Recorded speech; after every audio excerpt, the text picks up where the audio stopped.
Hello, kamusta? Welcome to Next Level Podcast. Here I share and discuss things that empower, inspire, and transform your journey to your financial freedom and personal growth. I'm Cian Senado nga pala, a life and wealth coach. And on this episode, I'm gonna share things or mindset of Filipinos pagdating sa money. Maybe I'm gonna make this a two-part episode. Madaming mindset ang mga Pilipino pagdating sa pera. In which, hindi naman masama, pero most of the time is nakukuha lang nila.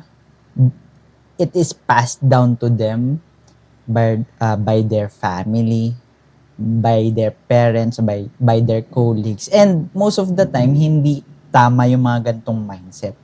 So, let's start. Number one is, money has nothing to do with happiness. Anong naiisip niyo dun? Money has nothing to do with happiness. Maybe yes, maybe no. Pero for me, money is a tool. Always remember, money is a tool that you can use to make yourself happy. To make people around you happy. Money also a tool that can protect you, financial burden, mga biglaang gastos. Kaya always money is a tool eh. Yes, nakakapagbigay siya ng joy, ng happiness, but by using money na pangbili sa mga gusto nating mangyari or sa mga gusto nating experiences. So for me, marami akong nami-meet na tao. I also met millionaires and nanggagaling na sa kanila na kahit marami silang pera, marami pa rin silang problem. Hindi na sosolusyonan ng pera ang lahat ng problema nila. Whether it's business, whether it's family. Diba? Let's always remember, money is a tool. And if you're gonna use it right, this tool can make yourself happy. Can make your family happy. Can make people around you happy. So for me, that's yung take ko dun. Money has nothing to do with happiness. Yeah, sure. But money is a tool that can make you happy. That's for me. Next mindset natin is, naglista kasi ako. Your 13th month is meant to be enjoyed. Ulitin natin. Your 13th month pay is meant to be enjoyed. And ito kasi kadalasan nangyayari. Big percentage of Filipinos, pagdating ng 13 month nila, napupunta na agad sa bills. Wow. Napupunta na agad sa gastos. Whether it helps them, diba? Bibili ng ganito, panibagong appliances. Yes, nag-e-enjoy sila. Pero for me, the best allocation that you can, na pwede mong paglagay ng 13 month. Number one, emergency fund.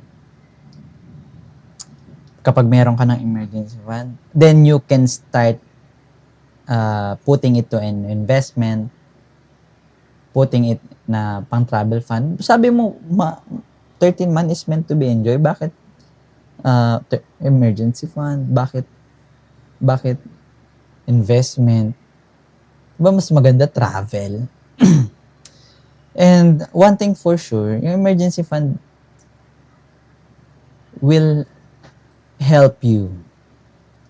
One thing for sure, having an emergency fund is give you a first line of defense and the first line of peace of mind. Diba?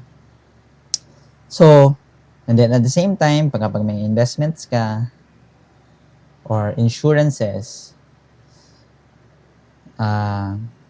this also gives you peace of mind. And then, doon tayo pwede makailagay natin siya sa mga enjoyed, whether seminars. Seminar pa ngayon nauna ko, di ba? Seminar, learning sessions, travel with the family. Yan. Hindi dapat ang 13 month is lagi kagad gastos sa bills, bibili kagad ng appliances. Sometimes, we should be responsible enough. Ito lang naman ang kailangan pagdating ng para sa mga breadwinner. We should always financially responsible. Kung hindi man kaya natin ma-reach yung financial freedom, we should always need to financially responsible, lalo na sa family natin. So that's number 2. Number 3 is, money is useless unless it is put to work. And I agree with this. You know why? Because money that is not working for you is money that wasted. Ulit, money that is not working for you is money that is being wasted.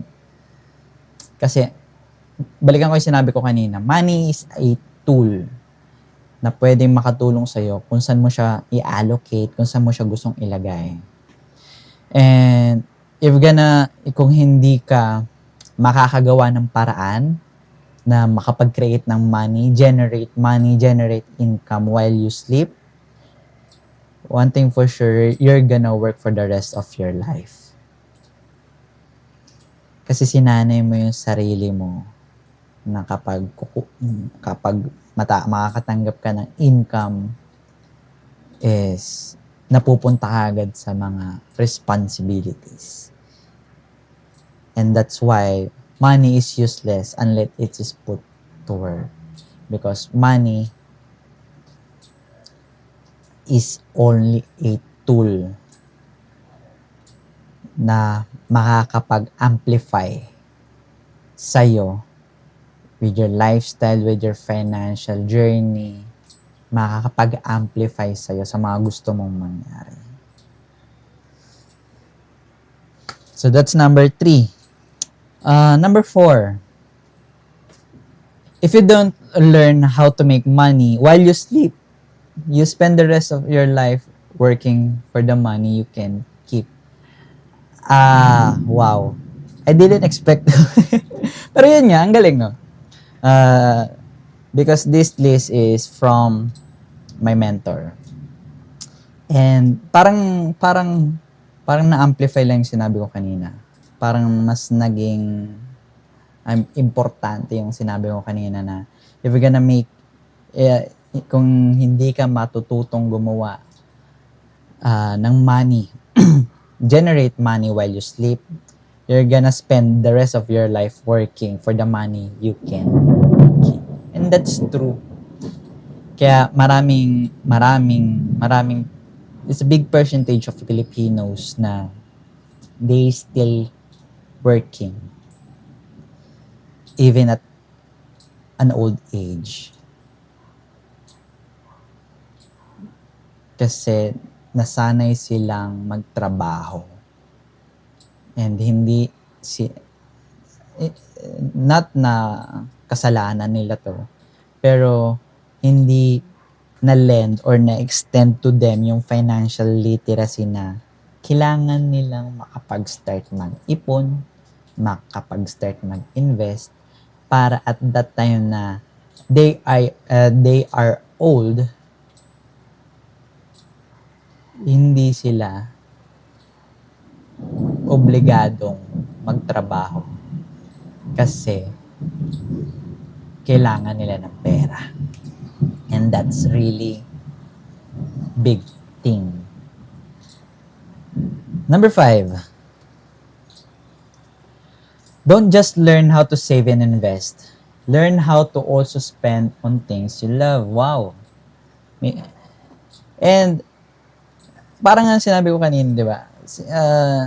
If you have a mindset, a growth mindset na gusto kong matuto or mag-enjoy, number 1 if you're gonna do is save, invest, and then invest on yourself, webinars, learning sessions, and then family.